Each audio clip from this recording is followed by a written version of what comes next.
Chapter में जो हम लोग देखने वाले हैं तो ये एनसीईआरटी का चैप्टर जो है वो 10 है और क्लास कौन सा है तो आपका 7 क्लास की है ये।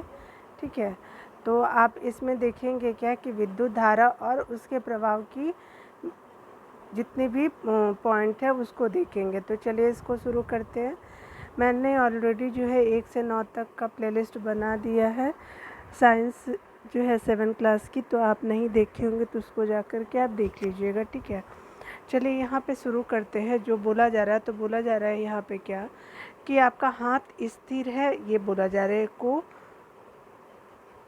खेलने का प्रयास किया जाएगा, यदि नहीं तो आप इसे करके देखिए। खेल जो हम सुझाए गए खेल की बात की जा रही है, तो इसमें जो है यदि नहीं तो आप जो है इसे करके देखिए। बूझो तथा पहेली ने भी कक्षा 6 में सुझाए गए खेलों के लिए एक विद्युत परिपथ संयोजित किया है। बुद्धो जो है और पहेली जो नाम है जो इनसाइड द चैप्टर में।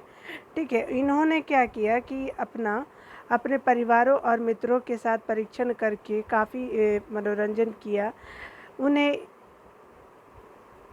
उन्हें इस खेल में जो है इतना आनंद आया था कि उन्होंने यह निश्चय किया कि वे दूसरे शहर में रहने वाले चचेरे भाई को क्या करेंगे, इस खेल को खेलने का सुझाव देंगे। ठीक है, अगला देखिए यहाँ पे जो है क्या है, पहली ने एक जो है आपका देख लीजिए, ये जो है वो आपका चैप्टर है, इसमें कुछ एक्स्ट्रा नहीं है।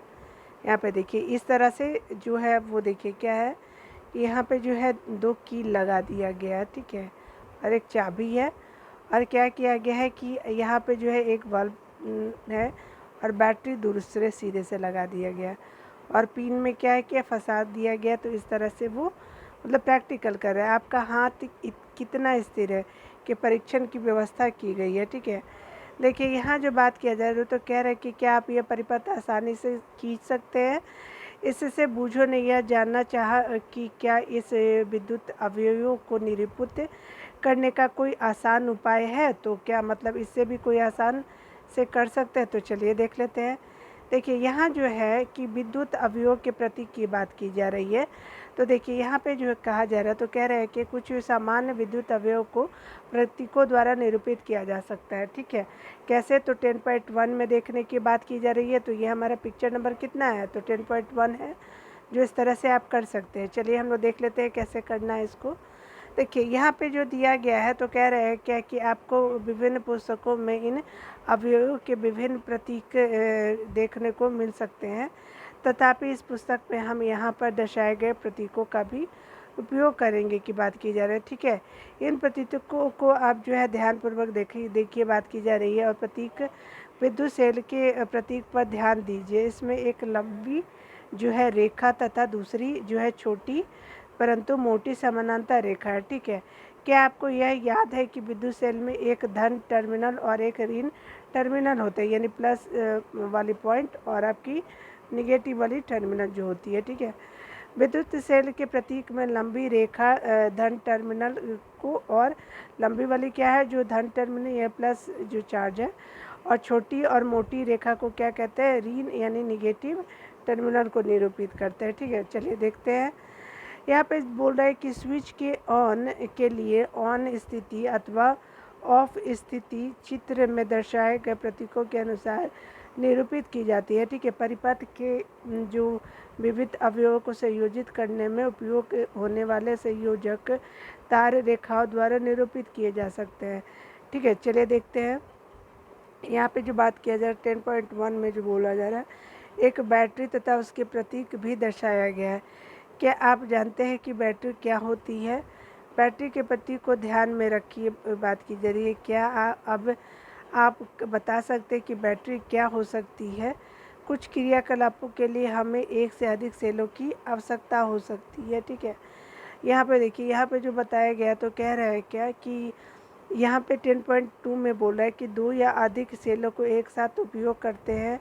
और ध्यान दीजिए कि एक सेल का धन टर्मिनल दूसरे सेल के ऋण टर्मिनल से संयोजित किया जाता है। ठीक है, 2 या अधिक सेलों कि इस प्रकार के संयोजन को क्या कहते हैं? बैटरी सेल कहते हैं। ठीक है, जब दो या अधिक प्रकार के सेल जब मिलते हैं तो क्या कहते हैं? बैटरी जो कहते हैं। ठीक है, चलिए यहाँ पे देखिए, ये जो है एक, जैसे आप जब बैटरी लीजिएगा तो देखिएगा कि विद्युत सेल में प्लस चार्ज और नेगेटिव चार्ज होते हैं। ठीक है, बड़ा वाला क्या है देखिए, इस तरह से डिनोट करते हैं। उसके अलावा जो विद्युत जो बल्ब होते हैं तो उसको हम लोग इस तरह से आपका क्या डिनोट करते हैं, ये विद्युत बल्ब हो गया। स्विच ऑन को क्या कहते हैं? तो ये इस तरह से बना होता है, ऑन स्विच को कहते हैं। ठीक है, और अगला देखिए, ऑफ स्विच को किस तरह से करते हैं? तो ये शेप जो होता है वो आपका, ये स्विच ऑफ, बैटरी का जो साइन होता है तो आप देखिए बैटरी का साइन जो होता है वो कुछ इस तरह का बना होता है। ठीक है, असंयोजित तार जो होते हैं लाइन के रूप में दर्शाया गया है। ठीक है, चलिए देख लेते हैं ये क्या था। तो अवयव के प्रतीक की बात की जा रही, तो हम लोग अभी क्या पढ़ रहे थे? प्रतीकों को देख रहे थे।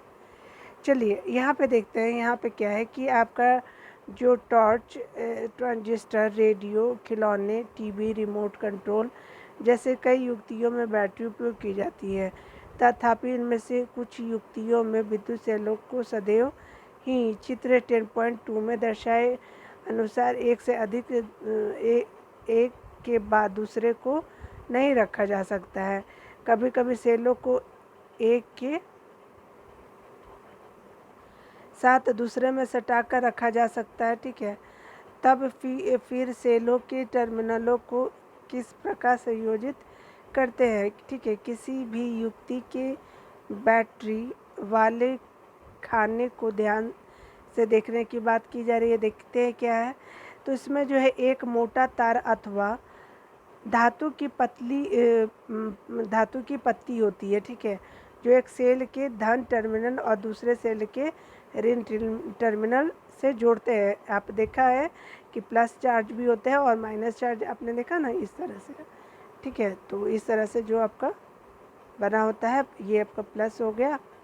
ठीक है, ये आपका प्लस हो गया और ये निगेटिव वाले उसी तरह से तारों में भी देखने को मिलता है। ठीक है, इस तरह से आपने देख ली, ये दो सेल और बैटरी है। यहाँ पे देखिए है ना, 4 सेलों वाली बैटरी, ये 2 सेलों वाली और ये 4 सेलों वाली बैटरी होती है। जो बड़ी वाली वो होती है ना टॉर्च, तो उसमें 4 सेल भी लगते हैं और 2 सेल छोटी वाली में लगती है। ठीक है, देखिए यहाँ पे जो बोला जा रहा है तो कह रहा है क्या कि आपने जो एक सेल के धन टर्मिनल को दूसरे सेल के ऋण टर्मिनल से जोड़ती है। बैटरी के खानों में सेल को सही ढंग से रखने के उद्देश्य से आपकी सहायता के लिए प्राय इन पर प्लस तथा निगेटिव चिन्ह अंकित होते हैं। ठीक है, चलिए अगला देख लेते हैं। यहाँ पे बोला जा रहा है तो कह रहा है क्या कि यहाँ पे प्लस है, यहाँ पे माइनस है, प्लस माइनस पॉजिटिव है ये, और ये पॉजिटिव है, ये नेगेटिव, ये पॉजिटिव और ये नेगेटिव। बैटरी बनाने के लिए 2 सेलों के को एक साथ संयोजित करना इस तरह से।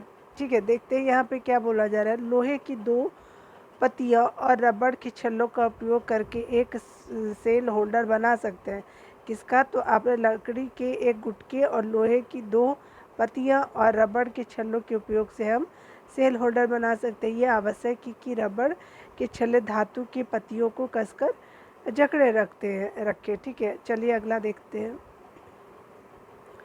2 या अधिक सेलों की बैटरियां बनाने के लिए जो है आप सेल होल्डर बाजार से भी खरीद सकते हैं, यानी 2 से अधिक जो बैटरी बनाते हैं इस तरह से। ठीक है, इनमें से सेलों को उचित ढंग से इस प्रकार व्यवस्थित कीजिए कि इन सेलों का धन टर्मिनल दूसरे सेल के ऋण टर्मिनल से संयोजित हो जाए। ठीक है, अगला आपका क्या बोल रहा है? तो 10.5 में बोल रहा है कि सेल होल्डर की धातु की 2 फ्लिपों में प्रत्येक के साथ तार एक टुकड़ा संयोजित कीजिए। ठीक है, आपकी बैटरी उपयोग के लिए तैयार है। ठीक है, इस तरह से आप यूज़ करके देख रहे हैं। देखिए यहाँ पे एक और प्रकार का सेल होल्डर है। ठीक है, ये जो है क्या है? एक प्रकार का सेल होल्डर है।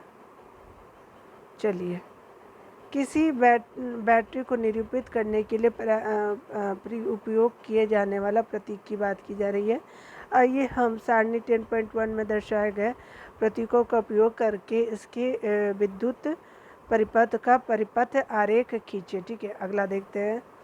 यहाँ देखिए, यहाँ पे क्या बोला जा रहा है, तो कह रहा है क्या कि ये देखिए, जो क्या ट्रैक्टरों, ट्रकों और इन्वर्टरों में उपयोग की जाने वाली बैटरियाँ भी सेलों से बनी होती, पूछा जा रहा है।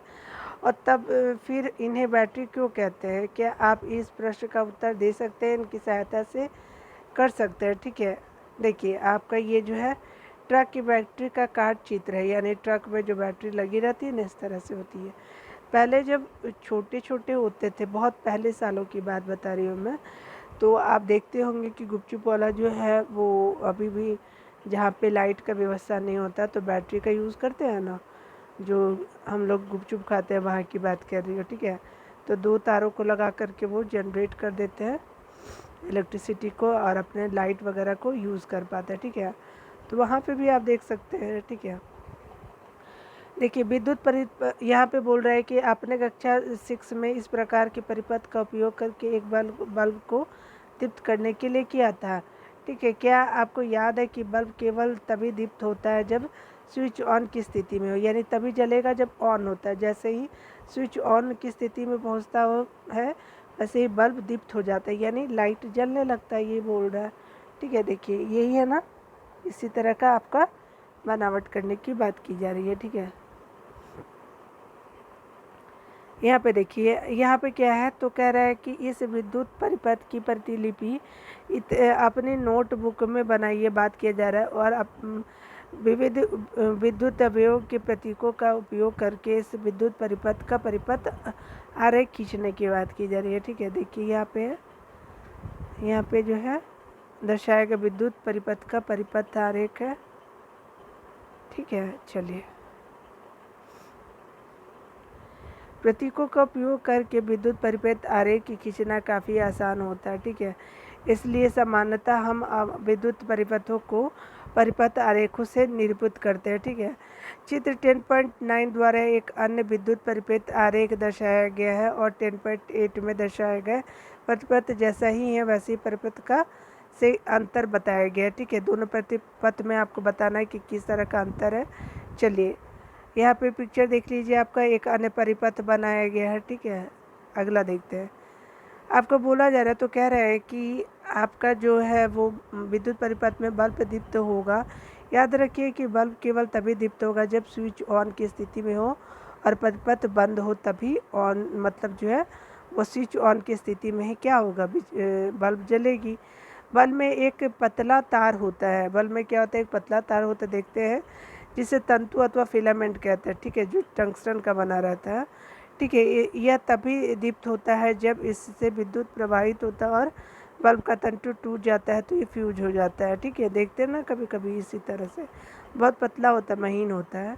ध्यान दीजिए कि बोला जा रहा है कि कुंजी स्विच को परिपथ से कहीं पर भी लगाया जा सकता है। ठीक है, यानी स्विच, जब स्विच ऑन की स्थिति में होता है, ठीक है, तो बैटरी के धन टर्मिनल से बैटरी के ऋण टर्मिनल तक परिपथ पूरा होता है। परिपथ को तब बंद कहा जाता है तथा सारे परिपथ में तुरंत विद्युत धारा प्रवाहित होने लगता है, यानी सारे परिपथ में जो है वह तुरंत विद्युत धारा प्रवाहित होने लगता है। अगला देखिए, जब स्विच ऑफ की स्थिति में होता है, यानी स्विच जब ऑफ की स्थिति में होता है तो परिपथ अधूरा होता है, तब इसे खुला परिपथ कहते हैं। ठीक है, जब ऑफ की स्थिति में होता है तो इसको कौन सा परिपथ कहते हैं, तो खुला परिपथ कहते हैं। ठीक है, इस स्थिति में जो है परिपथ के किसी भी भाग में कोई विद्युत धारा प्रवाहित नहीं होता है। ठीक है, चलिए, यानी बंद है स्विच ऑफ तो कैसे लाइट आएगा, स्विच ऑन रहेगा तभी तो आएगा ना। देखिए यहाँ पे जो बात किया जा रहा है, बोला जा रहा है, चेतावनी की दी जा रही है कि क्या होता है कि विद्युत मेंस में संयोजित दीप्त विद्युत बल्ब को कभी न छुए, यानी कहने का मतलब कि विद्युत से मेंस में जो आपका दीप्त विद्युत बल्ब को कभी छूने नहीं चाहिए। यह अत्यधिक क्या होता है कि गर्म होता है, तप्त यानी गर्म, तथा आपको हाथ जल सकते हैं। ठीक है, ये जो विद्युत मेंस विद्युत जनित अथवा इन्वर्टर की विद्युत आपूर्ति से कभी भी छेड़छाड़ न करें। आपको विद्युत आघात लग सकता है जो घातक हो सकता है। और यहाँ सुझाए गए सभी क्रियाकलापों के लिए केवल विद्युत सेलों का भी उपयोग कीजिए। ठीक है, अगला देखते हैं। यदि बल्ब का तंतु टूट जाए तो क्या तब भी परिपथ पूरा होता है?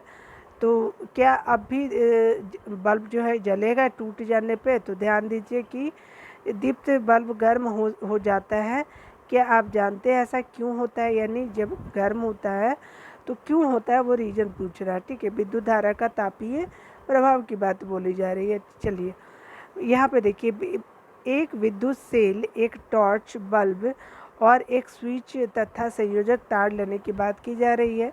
ठीक है, और विद्युत परिपथ बनाना है। यहाँ पे क्या है, क्रियाकलाप केवल एक सेल का उपयोग करके किया जाना है और स्विच को ऑफ की स्थिति में रखिए, ऑन मत कीजिएगा। ठीक है, एक बल्ब दीप्त होता है और आपका बल्ब को छूकर देखिए कि क्या बल्ब जो स्विच को ऑफ करने की स्थिति। अब स्विच को ऑन कर लीजिए, छूकर देखने की बात की जा रही है। आप क्या करना है कि ऑन कर लीजिए और बल्ब को 1 मिनट और कुछ समय बाद दीप्त रहने दीजिए, कुछ देर तक जलने दीजिए।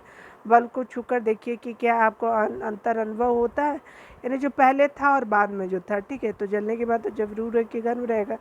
स्विच को ऑफ की स्थिति में लाकर कुछ समय बाद फिर से बल्ब को छूकर देखिए। ठीक है, अगला देखिए, अगला क्या बोला जा रहा है, तो कह रहा है क्या कि आपका 10.10 में दर्शाया गया विद्युत परिपथ बनाइए। ठीक है, लगभग 10.10 सेंटीमीटर लंबा नाइक्रोन तार का एक टुकड़ा लेकर इसे 2 किलो के बीच बांधने की बात की जा रही है। आपको नाइक्रोम का तार विद्युत संयंत्रों की मरम्मत करने वाली किसी दुकान से प्राप्त हो सकता है, अथवा आप किसी विद्युत खरीदने की बात बोला जा रहा है। हीटर से बेकार तार अवयव का उपयोग जो है आप कर सकते हैं। यानी देखिए इस तरह से आपको बनाना है। ठीक है, एक तख्ता ले लेना है, 2 कील है आपका, और इस तरह से आप तारों का यूज़ करके, एक प्लस है ये माइनस है। ठीक है, चलिए देख लेते हैं। हीटर के बेकार तार अवयव का तार उपयोग में ला सकते हैं। ठीक है, इस तार को स्पर्श कीजिए। ठीक है, और चुने की बात की जा रही। अब स्विच को ऑन की स्थिति में लाकर परिपथ में विद्युत धारा प्रवाहित कीजिए।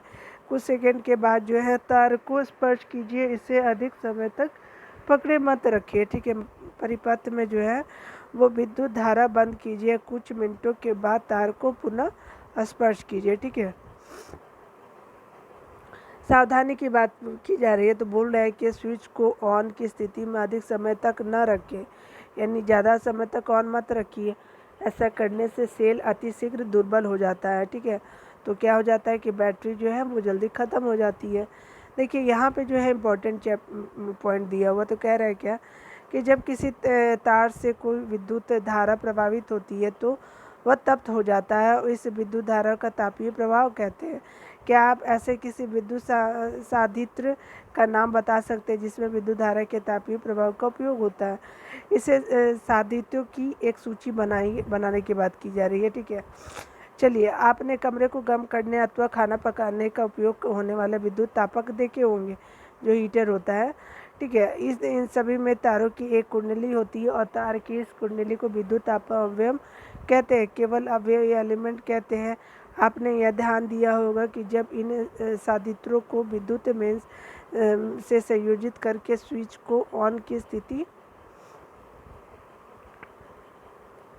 स्थिति में लाते हैं तो इनके अवयव जो है वो क्या हो जाते हैं कि अवयव रक्त तप्त होकर के ऊष्मा देने लगते हैं। ठीक है, गर्म हो जाते हैं। देखिए इस तरह का देखते होंगे, जो भुट्टा वगैरह होता है या फिर जो बैचलर लोग होते हैं इस तरह का रखते हैं। ठीक है, खाना पकाने हीटर वाला कोई विद्युत तापक या हीटर की बात की जा रही है। अगला देखिए, यहाँ पे क्या बोला जा रहा है कि किसी तार में उत्पन्न ऊष्मा का परिणाम उस तार के पदार्थ लंबाई अथवा मोटाई पर निर्भर करता है। अतः विभिन्न आवश्यकताओं के लिए विभिन्न पदार्थों और विभिन्न लंबाई तथा मोटाई के तार के उपयोग किए जाते हैं। ठीक है, विद्युत परिपथों को जोड़ने में उपयोग होने वाला तार जो है वो सामान्यतः गर्म नहीं होते हैं, यानी जो संयोजित तार होते हैं वो गर्म नहीं होते। इसके विपरीत कुछ विद्युत संयंत्रों के अब इतने तप्त हो जाते हैं कि आसानी से दिखाई देते हैं। जैसे हम लोग जो हाथ वाला हीटर होता है या फिर जो खाना बनाने वाला हीटर देखते हैं ना, गर्म हो जाता है। विद्युत बल्ब के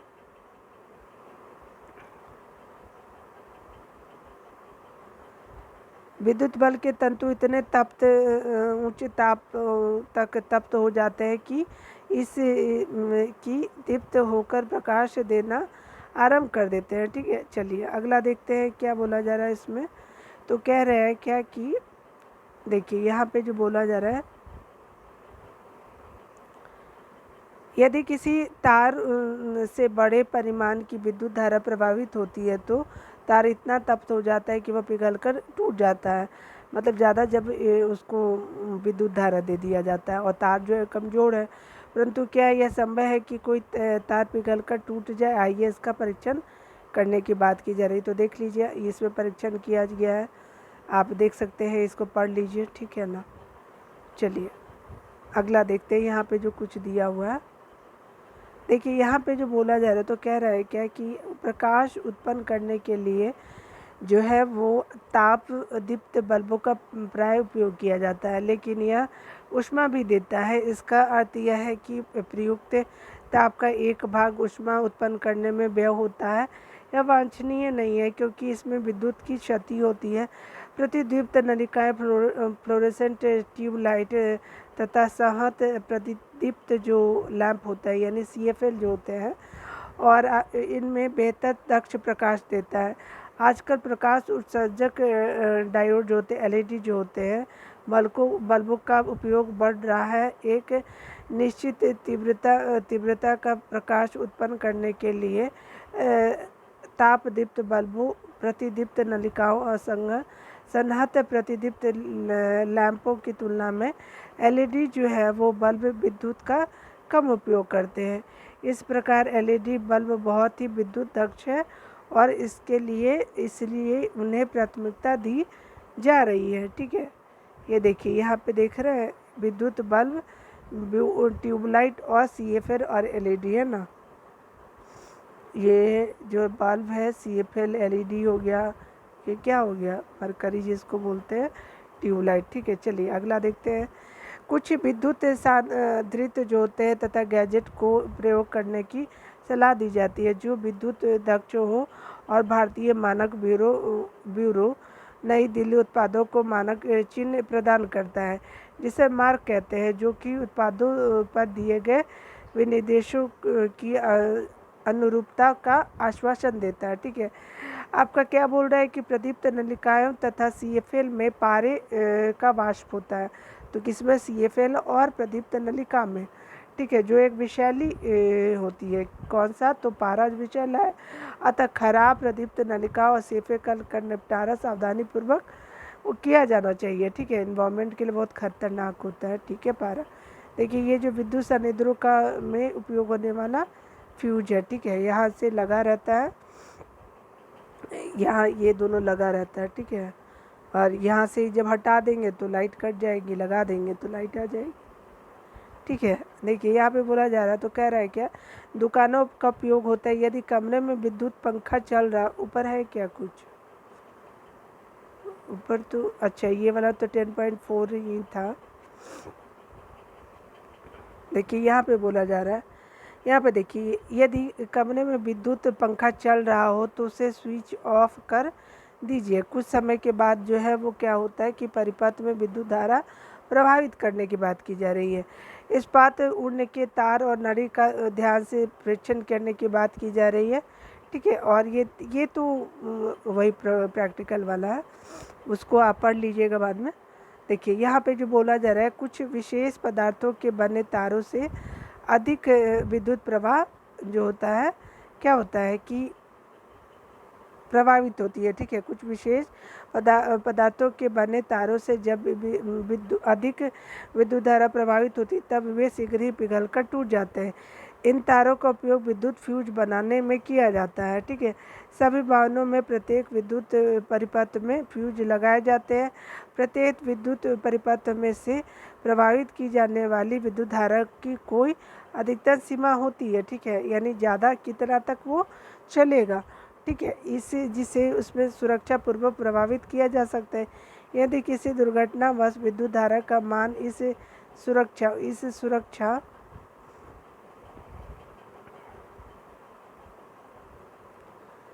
सुरक्षा सीमा से अधिक हो जाता है तो तार तप्त हो सकते हैं, ठीक है, जिससे आग लग जा सकती है और यदि परिपथ में उचित फ्यूज लगा हो तो ये पिघल जाएगा, ठीक है, जिससे परिपथ टूट जाएगा। अतः फ्यूज सुरक्षा युक्ति है।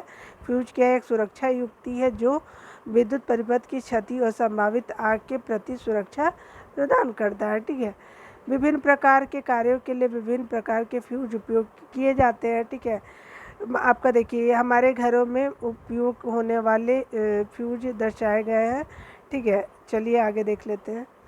यहाँ पे देखिए हमारे विद्युत जो है, हमने विद्युत धारा के तापीय प्रभाव का प्रेक्षण किया और आप इसका अपने लाभ के लिए उपयोग कैसे करें इसके बारे में सीखा, ठीक है। ये विद्युत धारा के अन्य प्रभाव की बात की जा रही है। छोटा सा जो है वो क्या है, देखिए आप यहाँ पे विद्युत फ्यूज और फ्यूज होल्डर है, ठीक है ना। चलिए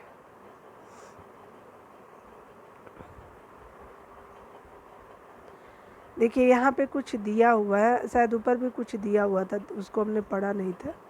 चलिए यहाँ पे देख लेते हैं। हाँ, यही इसके बात कर रही हूँ। देखिए यहाँ पे क्या है कि आपको बोला है कि विद्युत परिपथों में अत्यधिक विद्युत धारा प्रवाहित होने के कारण विद्युत तारों में परस्पर सीधा संपर्क हो जाना होता है। ऐसा टूट फूट अथवा तारों के विद्युत रोधन के हटने के कारण होता है। इससे लघुपतन शॉर्ट सर्किट हो जाता है। अत्यधिक धारा प्रवाह होने पर एक कारण एक ही सॉकेट से कई युक्तियों को संयोजित करना हो जाता है। इससे परिपथ में अतिभारण हो जाता है और आपने समाचारों पत्रों में अतिभारण यानी लघुपतन यानी शॉर्ट सर्किट के कारण लगने वाले आगों के बारे में क्या हमने सुना या पढ़ा भी है। चलिए अगला देख लेते हैं। देखिए सावधान की बात की जा रही, बोला जा रहा है कि कभी भी मुख्य परिपथ से संयोजित विद्युत फ्यूज की स्वयं जांच पड़ताल करने का प्रयास नहीं करना चाहिए। तथापि आप विद्युत परिपथों की मरम्मत करने वाली दुकान पर जाकर बेकार हो गए फ्यूजों की एक नई फ्यूज से तुलना कर सकते हैं। यानी फ्यूज से तुलना करने की बात की जा रही है। देखिए यहाँ पे बोला जा रहा है, तो यहाँ पे देखिए क्या बोला जा रहा है। आजकल फ्यूज के स्थान पर लघु परिपथ विच्छेदों का उपयोग निरंतर बढ़ता जा रहा है। जब किसी परिपथ में विद्युत धारा सुरक्षा सीमा से अधिक हो जाता है तो ये ऐसे स्विच होते हैं जो स्वतः ही ऑफ हो जाते हैं, यानी हट जाते हैं। लघु परिपथ विच्छेद यानी खुद ही जो पहले ऊपर था अब नीचे आ जाएगा, ठीक है, मतलब खुद ही वो कट जाता है, ऑटो कट होता है ये, ठीक है। स्विच हो जाता है, आप इन्हें फिर से ऑन कर सकते हैं तो परिपथ पुनः पूरा हो सकता है। यानी डब्बे पर ISI चिन्ह अवश्य देखें, यानी जब खरीदे तो, ठीक है। यानी ये जो मार्क है ना वही देखना होता है जब खरीदते हैं तो। देखिए सावधान की बात की जा रही है, तो कह रहा है कि ISI वाले उचित फ्यूज जिनका उल्लेख किसी विशेष अनुप्रयोग के लिए किया गया हो का ही उपयोग करना चाहिए। फ्यूज के स्थान पर किसी भी तार अथवा धातु की पट्टी का उपयोग जो है कदापि नहीं करना चाहिए, ठीक है। देखिए ये क्रियाकलाप है, ठीक है, ठीक है। यहाँ पे देख लीजिए आपका ये जो है वो एक्टिविटी है, आपका ऊपर में दिया होगा आपका विद्युत धारा का चुंबकीय प्रभाव को देखते हैं, ठीक है। यहाँ पे देखिए, चलिए मैं इसको पढ़ ही देती हूँ, आपके लिए भी इम्पोर्टेंट रहेगा। चलिए विद्युत धारा का चुंबकीय प्रभाव की बात की जा रही है। उपयोग की जा चुकी माचिस की डिब्बी की कार्डबोर्ड ट्रे लीजिए, ठीक है। इसके चारों ओर विद्युत धारा के कुछ फेरे लपेटिए। ट्रेयों के भीतर एक छोटी चुंबकीय सुई रखिए और अब इस तरह के स्वतंत्र सिरों को चित्र 10.17 में दर्शाए गए स्विच से होते हुए विद्युत सेलों में संयोजित कीजिए, ठीक है। जिस दिशा की ओर चुंबकीय सुई संकेत करती है उसे नोट करने की बात की जा रही है। चुंबकीय सुई के निकट एक छड़ चुंबक लाइए और देखिए क्या होता है, ठीक है। अब चुंबक को हटाकर चुंबकीय सुई को ध्यान से देखते हुए स्विच को ऑन की स्थिति पर लाइए। आप क्या देखते हैं, ठीक है। क्या चुंबकीय सुई विक्षेपित होती है तो आप होती है यानी हटती है। स्विच को वापस जो बात किया जा रहा है वापस ऑफ की स्थिति पर ले जाइए। और क्या किया जा रहा है, ऑफ की स्थिति पर ले जाइए। क्या चुंबकीय सुई वापस अपने आरंभिक स्थिति पर आती है। देखिए इस प्रक्रिया को कई बार दोहराने की बात की जा रही है। यह प्रयोग क्या संकेत देता है? ठीक है, देखिए यहाँ पे बात किया जा रहा है, हम जो है वो यहाँ पे देखिए, यहाँ पे जो बात किया जा रहा है, चलिए यहाँ पे जो बात किया जा रहा है तो कह रहा है क्या कि यहाँ पे दोहराने की बात की जा रही है। हम जानते हैं कि चुंबकीय सुई एक लघु चुंबक होती है। क्या होती है? तो लघु चुंबक होती है जो उत्तर दक्षिण दिशा की ओर संकेत करती है। उत्तर उत्तर और दक्षिण आपका हो गया, ठीक है, संकेत करती है।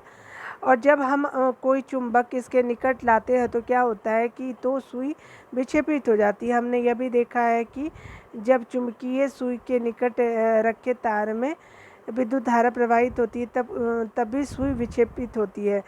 क्या आप इन दोनों प्रेक्षणों से कोई संबंध स्थापित कर सकते हैं?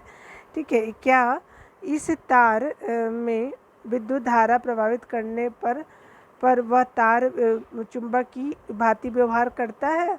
तो ये भी बात है। तो देखिए ये जो है वो हैंस क्रिश्चियन ऑस्टॉल्ड है, ठीक है, हैंस क्रिश्चियन ऑस्टॉल्ड जो है वो एक तरह से देखते हैं कौन है। देखिए इसी प्रकार के क्रिश्चियन जो थे, हैंस क्रिश्चियन ऑस्टॉल्ड जो थे, वैज्ञानिक की भी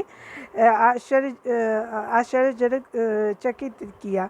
वे ऐसे पहले व्यक्ति थे जिन्होंने यह देखा कि जब भी किसी तार से विद्युत धारा प्रवाहित होती है तो उसके पास चुंबकीय क्षेत्र में विक्षेपित होती है। यानी इस तरह से उन्होंने ऑब्जर्व किया था, ठीक है। चलिए आगे देखते हैं। यहाँ पे जो बोला जा रहा है तो आगे क्या बोला जा रहा है, तो कह रहा है कि जब आपका बोला जा रहा है कि किसी तार से विद्युत धारा प्रवाहित होती है तो वह चुंबक की भांति व्यवहार करता है। तो कौन? तो जो है वो आपका चुंबक की भांति विद्युत धारा व्यवहार करता है, ठीक है, तार। इसे विद्युत धारा का चुंबकीय प्रभाव कहते हैं। वास्तव में क्या हुआ था कि विद्युत धारा का उपयोग चुंबक के निर्माण में किया जाता है, ठीक है, विद्युत धारा का उपयोग चुंबक के निर्माण में किया जाता है। क्या आपको आश्चर्यचकित नहीं होता है किसे कैसे कर सकते हैं, यानी मतलब रीजन क्या है? चलिए विद्युत चुंबक की बात की जा रही है तो देखिए यहाँ पे जो बात किया जा रहा है तो इस एक्टिविटी को आप देख सकते हैं, कर भी सकते हैं। चलिए आगे आप देख लीजिए, इस तरह से बन जाता है। आगे तो कुछ नहीं है। चलिए आगे ऊपर देखते हैं हम लोगों का। ये हमारे लिए उतना इम्पोर्टेंट नहीं है, जो जो इम्पोर्टेंट है तो हम देखेंगे।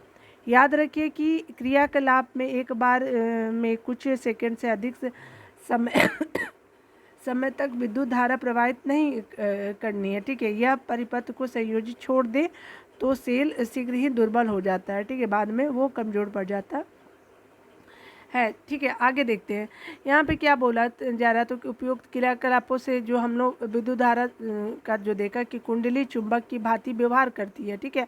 यानी जब उसमें देखिएगा तो आपका क्या है कि आपका चुंबक की भांति जो है कुंडली व्यवहार करती है। जब विद्युत धारा का प्रवाह समाप्त हो जाता है तो कुंडली का चुंबकत्व भी जो है वो नष्ट हो जाता है, ठीक है।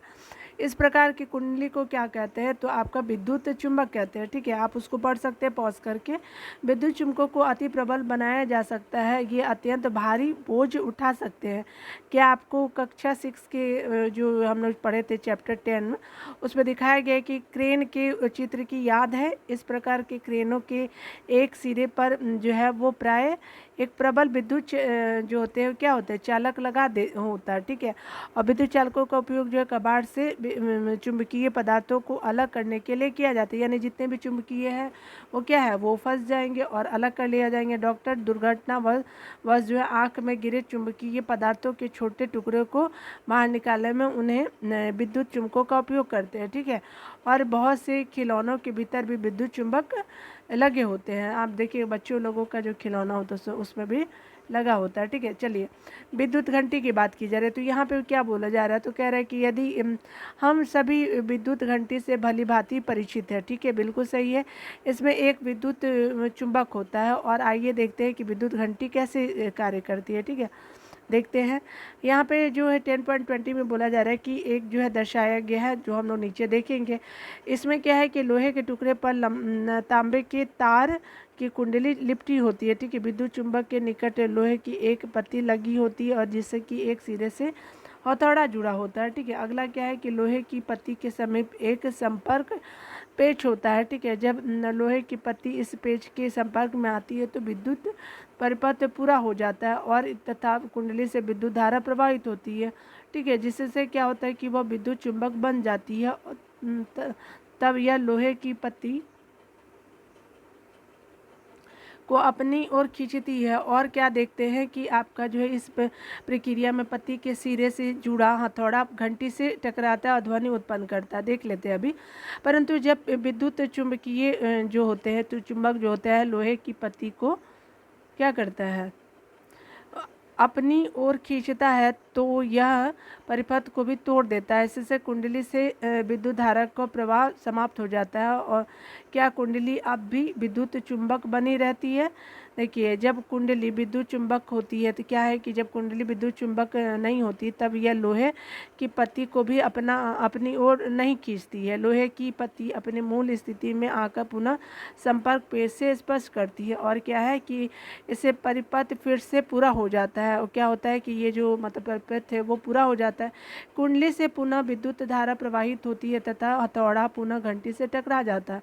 यह प्रक्रिया अति शीघ्रता से दोहराई जाती है और ये जो है हर बार परिपथ पूरा होने पर हथौड़ा घंटी से टकराता है और इस प्रकार की विद्युत घंटी बजती है, ठीक है। चलिए ऊपर देख लेते हैं क्या क्या है। देखिए यहाँ पे जो है ना, देखिए ये जो है इस तरह का बना हुआ है घंटी और ये टक्कर खाता है, साउंड निकलता है, ठीक है। और ये घंटी तरह बनी हुई है और ये बजता रहता है। विद्युत घंटी का मॉडल और इसका परिपथ है, ठीक है। चलिए ये हमने क्या देखा है कि इसमें इनसाइड द चैप्टर जो था वो हमने पढ़ा, ठीक है। चलिए ये हमने देख लिया है सारे पॉइंट को। देखिए वन लाइनर में मैं करा देती हूँ। इसमें देखिए क्या बोला जा रहा है, विद्युत अवयवों को उनके प्रतीकों द्वारा निरूपित करना सुविधाजनक होता है। इनका उपयोग करके किसी विद्युत परिपथ को परिपथ आरेख द्वारा निरूपित किया जाता है, ठीक है। अगला देखिए क्या बोला जा रहा है, जब किसी तार से कोई विद्युत धारा प्रवाहित होती है तो वह तार तप्त हो जाता है, ठीक है। यह विद्युत धारा को तापीय प्रभाव कहलाता है, ठीक है। जब गर्म होता है तो इस प्रभाव से बहुत ही अनुपयोगी होता है, प्रभाव से बहुत से अनुप्रयोग है, ठीक है, किए जाते हैं। उसके अलावा क्या कुछ विशेष पदार्थों के बने तारों में से जब उच्च विद्युत धारा प्रवाहित होती है तो वे गर्म होने से पिघलकर टूट जाते हैं। इस पदार्थों का उपयोग विद्युत फ्यूजों के निर्माण में किया जाता है जो विद्युत परिपथों की क्षति और आग से बचाते हैं। जब किसी तार से विद्युत धारा प्रवाहित होती है तो वह चुंबक की भांति व्यवहार करता है और विद्युत धारा का चुंबकीय प्रभाव इसको बोला जाता है। जब भी तार से चुंबक क्या है, देखिए जब भी तार से क्या कि विद्युत धारा किया जाता है तो ये क्या है कि चुंबक की भांति व्यवहार करता है और ये क्या होता है कि तो आपका चुंबकीय प्रभाव कहा जाता है विद्युत धारा का, ठीक है। अगला देखिए यहाँ पे क्या बोला है, जब किसी लोहे के किसी टुकड़े पर विद्युत रोधी तार से लिपटी विद्युत धारावाही कुंडली को विद्युत चुंबक कहते हैं। विद्युत चुंबक जो होता है बहुत सी युक्तियों के उपयोग किए जाते हैं, ठीक है। तो विद्युत चुंबक बहुत सी युक्तियों में उपयोग किए जाते हैं। तो चलिए ये सब जो है ये सब हमने देखा, ये हमारे प्रश्न हैं, ठीक है। तो इस तरह से हमने देखा है। देख लेती हूँ और भी कुछ है क्या। ये एक्टिविटी है, करने को बोला जा रहा है। तो ऊपर वाला देख लेते हैं। चलिए इसको भी ऊपर वाला पहले देख लेते हैं, इसमें क्या पॉइंट है। देखिए यहाँ पे जो बोला जा रहा है कि आपका बोला ये जो पहेली के लिए बताया जा रहा है, ये तो बच्चों के लिए स्पेशली। नीचे वाला एक पॉइंट है जो हम लोगों को जानने का ज़रूरत है। देखिए क्या आप जानते हैं कि बात की जा रही है कि विद्युत बल्ब के आविष्कार का श्रेय किसको है, थॉमस अल्वा एडिसन को जानते हैं, ठीक है। ये तो आप लोग सुनते आ रहे होंगे या अभी देख लीजिए, नहीं जानते होंगे तो। इससे पूर्व भी अन्य वैज्ञानिक इस कार्य पर कर चुके थे, ठीक है, किया जा चुका था। एडिशन विलक्षण प्रतिभा से व्यक्ति थे और उन्होंने विद्युत बल्ब, ग्रामोफोन, चलचित्र कैमरा और कार्बन प्रेषण जो थे सहित 1300 आविष्कार किए थे। किसने, तो एडिशन ने, ठीक है। उसके अलावा जो उन्हीं के आविष्कारों के बाद में टेलीफोन का आविष्कार को सुगम बनाया गया। यानी ये है आपका इनका टाइम पीरियड क्या है, 1847 से लेकर के 1931 तक है। ये थॉमस अल्वा एडिशन है, ठीक है। तो ये जो है ये आपका चैप्टर जो है वो कौन सा चैप्टर है आप मुझे बताइए। चैप्टर जो है 10 जो विद्युत धारा और इसके प्रभाव है। और क्लास कौन सा है, तो आपका 7 क्लास का है। तो आपका जो क्लास है वो 7 है। तो हमने पूरा देख लिया है इसको डिटेल से। एक एक लाइन को मैंने कवर कराया है। और आपका वीडियो देखने के लिए बहुत बहुत थैंक यू। और प्लीज़ आप मेरे वीडियो को पूरा चैनल को सब्सक्राइब कर लीजिए। अगर आपको अच्छा लगता है हमारा वीडियो तो आप लाइक बटन पे क्लिक कर दीजिए, ठीक है। और कोई भी सुझाव देना चाहते हो तो प्लीज़ आप ज़रूर दे सकते हैं, ठीक है। तो आपका वीडियो देखने के लिए बहुत बहुत थैंक यू। मिलते हैं तब तक के लिए अगले वीडियो में। तब तक आप लोग अपना ख्याल रखिए। Take care.